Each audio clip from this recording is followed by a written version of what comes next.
آئیے گا کب سے اسکولوں میں کلاس لینے کا آغاز ہوگا؟ پرائیویٹ اسکول میں لی جائے گی یا کسی سرکاری اسکول میں لی جائے گی؟ کون سے سبجیکٹ ہوگا؟ کیا پلان ہے؟ جی ویسے تو پرائیویٹ ہو سرکاری ہو پبلک پرائیویٹ پارٹنرشپ ہو تمام ہی بچے پنجاب کے ہیں بٹ انشاءاللہ as soon as school start which will be the end of August میں ہر ویک میں ایک لیکچر جو ہے یا ایک کلاس جو ہے different depending on primary elementary high schools I will do my lesson planning اور ایک کلاس کو میں پڑھاؤں گا.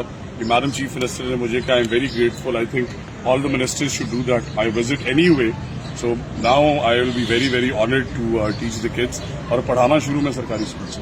اچھا سر کیسا دیکھتے ہیں ساتھ یہ دیکھیں کہ یہ پتہ چلے گا کہ ان بچوں کی ایکچوئل فاؤنڈیشن لٹریسی نیومرسی کہاں ہے. ہر ضلع میں علیحدہ رورل اربن ایریاز ہیں, ہر ضلع کے کیا ڈائنامکس ہیں, کس ایریا میں کون اسکولس اچھا پڑھا رہے ہیں, کون سے ٹیچرز بہت اچھا پرفارم کر رہے ہیں, انہیں انعام ملنا چاہیے, کہاں پہ ٹیچرز کی کوالٹی گری ہوئی ہے جہاں پہ ہمیں اپڈیٹ کرنے کی ضرورت ہے. میں سمجھتا ہوں phenomenal program and I am very excited. اچھا سر سب سے اہم آپ اس کو اپنے